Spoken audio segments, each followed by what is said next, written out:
Hi, I'm Eddie Brochin. Welcome to this week's show.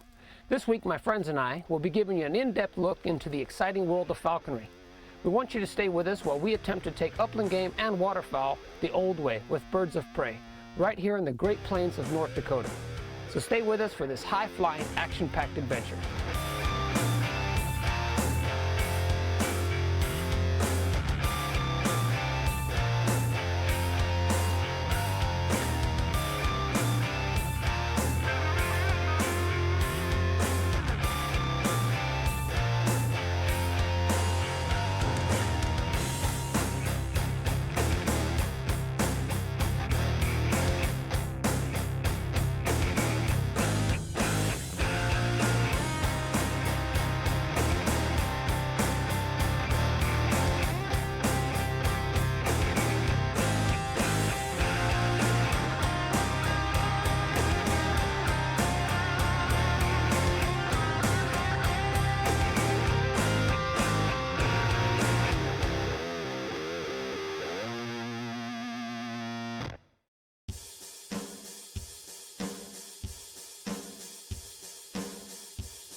Matt Wing, Josh Stoner, and I set out to trap a new hawk.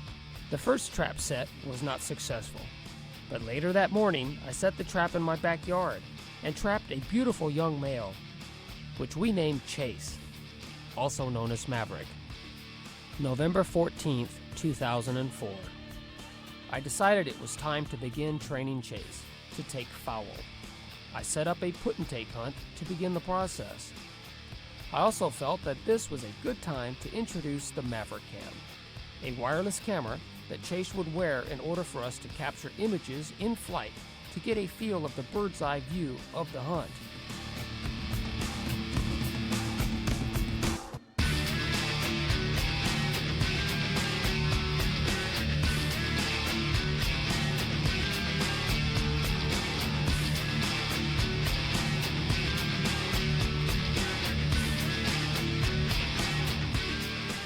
After the day's work, we shared in the spoils. On January 19th, 2005, I invited my good friend over for a day of rabbit hunting with Chase, also known as Maverick. We headed to some fields up in Anderson, Indiana. The conditions were ideal, and Chase was really on this day. We managed to get our limit of 2 rabbits for the day. We returned back to my home, cooked up the game, and toasted to the day's success. I remember the first day of our North Dakota pheasant hunt. I arrived at Doug Arnold's hunting camp, and we immediately began to get the birds ready for the hunt. I wasn't familiar with the radio telemetry kit I was given by Robert Bagley of Marshall Radio, so I asked Doug to give me the rundown on the equipment. This new RT Plus transmitter from Marshall has several nice features. It has a tap-on, tap-off switch on it, so you just use a magnet, hit it a couple times, and it turns on or turns off. He also sent you a tail mount clip in which to use this RT Plus. First thing we want to do is find the deck feathers, the 2 center feathers of the tail. Okay. And if you notice on the tail mount clip, there's a notch in each side that goes up. So what I want to do is pre-fit this to make sure that we've got a good fit here, and we do. All right. Okay, so we're going to put a little bit of glue on the clamp. I see that. Okay, and then you're going to put it right on one. It doesn't matter which deck feather, just one of the two, right? That's correct. All right. Now, didn't you say that some guys put two? They go ahead and put two mount clips on just so that they have a backup. Yeah, a lot of guys use two transmitters on their birds. Okay. Because you never know when you're going to have a failure. Sure. Okay, so get that position correctly, and then take the tool that Marshall provides for their tail mount clips and give it a nice steady squeeze. Okay, good. And there we have it. All right, now can you go ahead and put the transmitter in there? I want to see how that fits in there. So it takes a little bit for the glue to dry. Mm-hmm. And so basically we wouldn't leave that on him right now, but if you can it just clips in there. How it works, these stainless steel spring clips will close. They slide up the chamber of the clip. Then they will spring out, and the two little ears fit in the notches on the side. Okay, so right there he'd be ready to fly. He's ready to go.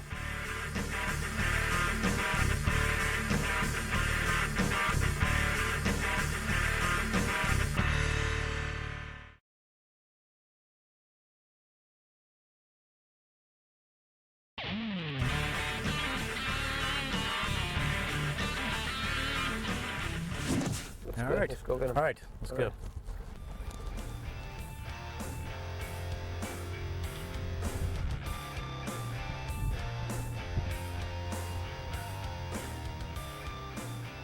All right, it's my turn to hunt, and my bird of choice for this particular hunt is Chase the red-tailed hawk. Okay, so we're going to put him up. Jim, what do you think? Should I put him up on the silos, or should I put him out in the trees here? Put him out in the trees. Out in the trees? All right, well, let's go, guys. Let's get it done.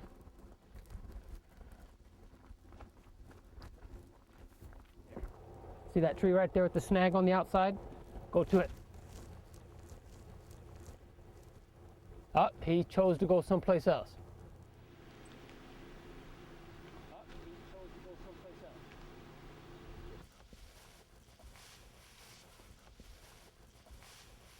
There he goes, there he goes, there he goes. Is he just changing position? Yeah, he's changing position. He must see something on up ahead. Okay, we've repositioned Chase. He's now in the center tree over here. He sees something over here. I kind of wanted him to go to the other tree, but he must have seen something and flew into this tree. So we're going to work towards him, okay? Let's see what happens.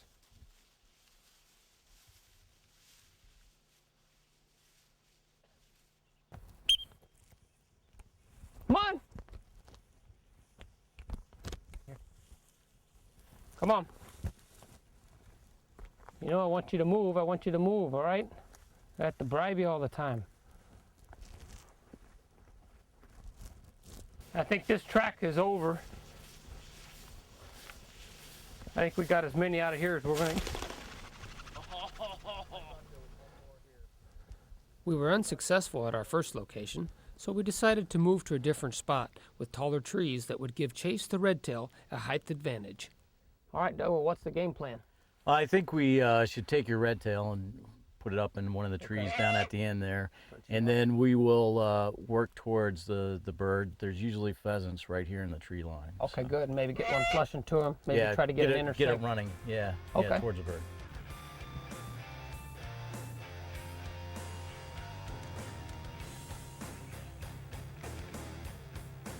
And I'm gonna position him.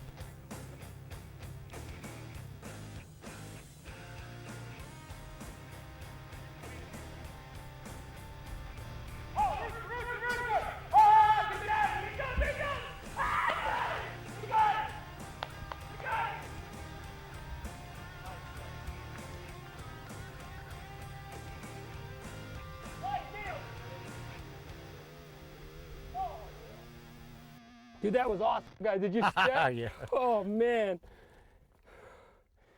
Very good. Man, my heart's pounding. That's my first, Chase's first North Dakota pheasant right there. I'm helping you out, Chase. Just calm down, calm down. Good boy, Chase. Good boy. All right. What do you think about that? I owe you a 5, Hey. man. Thank you very much. You're welcome. I always know, don't be tearing up the hide, buddy. That one's going on the wall, okay? And let me get him fed up here, give him a little reward before he starts to tear into him. All right, he just wants to eat. You know, see if we can get my owl on one, and boy, that'd be really good. You know, no, don't be tearing it up. That one's going to Charlie down at Hoosier Trapper Supply, so we can get him mounted. See, look at that. They jump right up on it, let go of it. Doesn't get any better than that, does it, guys? Hello, my name is Jim Robinson. I'm a falconer from Illinois. I've been flying birds for approximately 28 years. The two birds that I'm flying are a pair of gyr falcons. The first one, Bob, is a black gyr. It was his first time in the field. He did really well with the dogs and in the company, all the participants.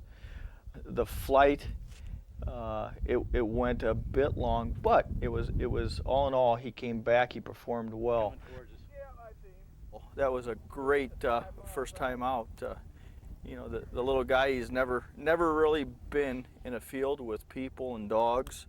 You know, the pheasant got up prematurely from off to the side.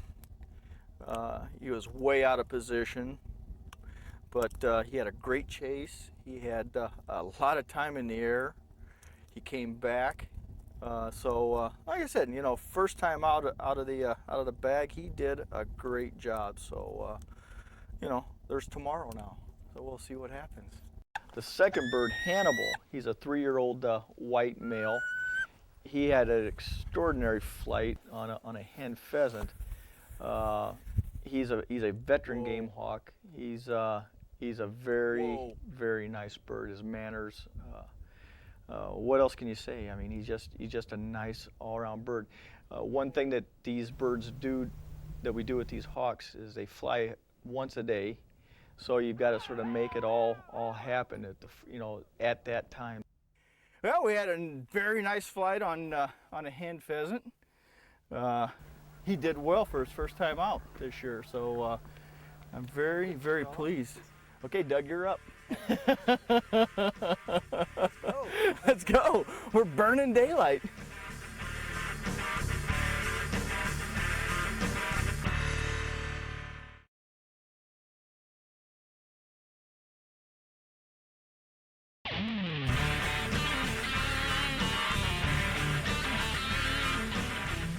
Hi, welcome back. You've been watching Ultimate Outdoors, where this week my friends and I are hunting upland game and waterfowl in the great state of North Dakota. Now, in order for us to enjoy this sport, we also have to abide by all the rules and regulations of the U.S. Fish and Wildlife Service. So let me give you some insight into how this sport is regulated right now. Hey, Officer Fenning. Nice to see you again. All right. Well, here to do your re-inspection, so we can get this stuff squared away. Make sure you can keep your permit for the next 3 years. So let's go take a look at your bird. And All right. well, you've got ample room for her to get her wings open and bait. You got plenty of perches. Everything's nice and secure and sturdy. Very nice. This is one of the better weathering areas I've seen. Well, You got thank the you. nice slope for easy cleanup. Nice rubber matting. Wow. This is nice. All right, well, you got plenty of space for the bird to get out and flap its wings. You got the windows, you got the bars, that's great. Different perches. I see you've got a bath, that's really good. Very well drained, very clean. Nice, very nice. Thank you. All right, well, this meets all the standards we need. So, and with this, you meet all the environmental protection standards, so let's go ahead and take a look at your equipment. All right, first up, we need a pair of Alamare jesses. You got those? Here are my anklets, and here are my jesses. Okay, that looks good. Those look to be in good shape. All right. And you know, the way that these work is that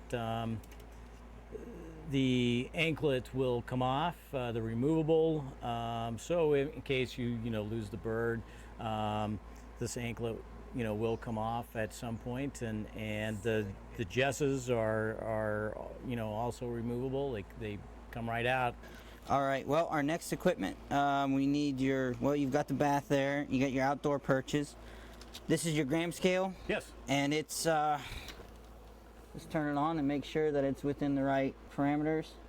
I think, what is it, a half ounce? Half an ounce or 15 accuracy. grams. That's great. All right, well, everything's in order. I'm going to go ahead and approve your permit, so you're good for the next 3 years. I'll sign this for you.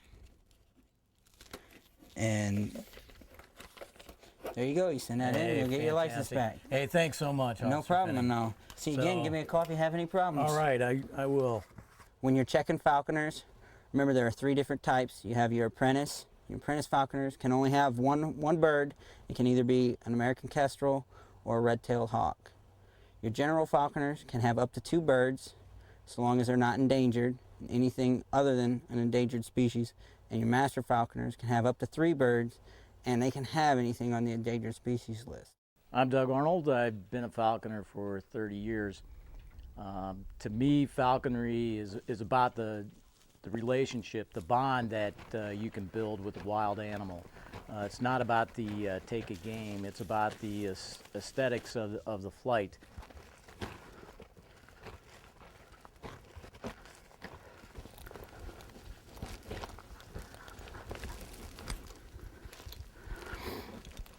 Here, you gotta.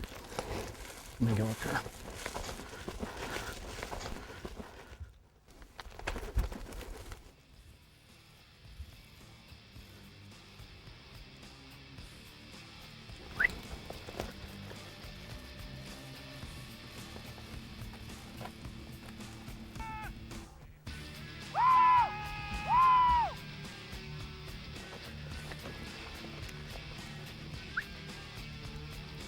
Whoa.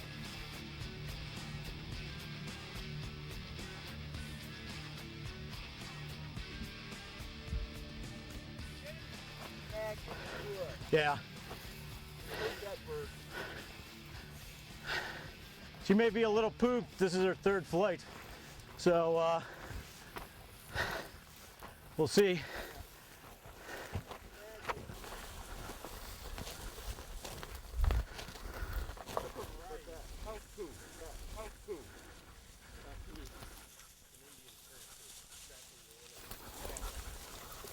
We didn't find the pheasant, but it was a fantastic flight, so I'm going to feed her up as a good reward, and we're going to fly her again tomorrow.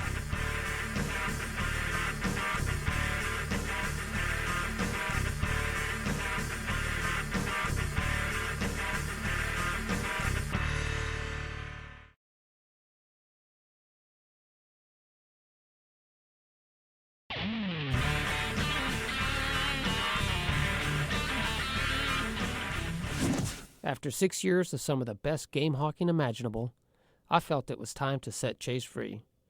We had killed several hundred head of game in our 6 years together, and after all, there's been a beautiful female showing up every year, flying overhead and calling to him. He would sit on his perch and call back to her. I think it is extremely important to allow game hawks of this caliber to be able to pass on their genes to the next generation, but it didn't mean it was going to be easy. I knew if I let this bird go, I may never find one that would even come close to matching his personality and performance in the field. But I needed to remember that I took him from the wild, therefore I must return him to the wild. This is the way, the old way, the relationship between man and raptor working together under God's natural order and balance between predator and prey.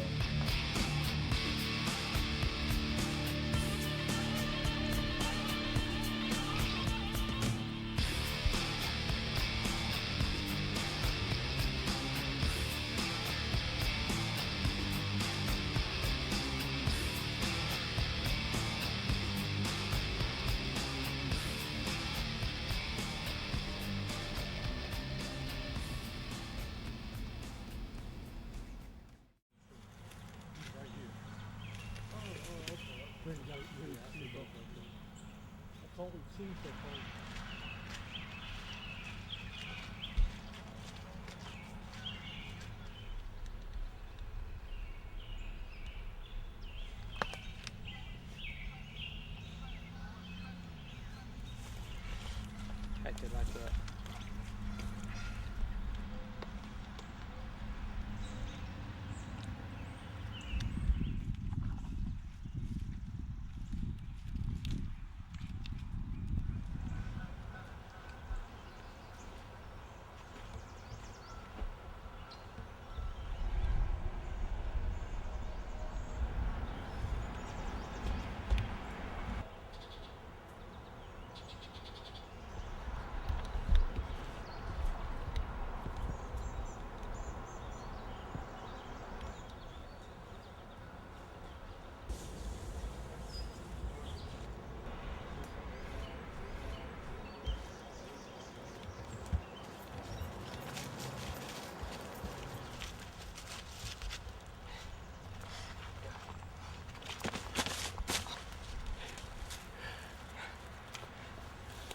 Mama, where's Mama?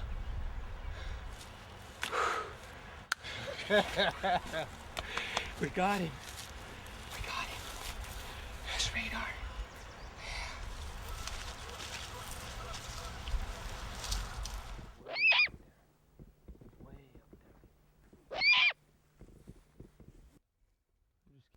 Well, we'll just continue on to Over the years, Radar, also known as the Goose, became an incredible hunter. But that is another story.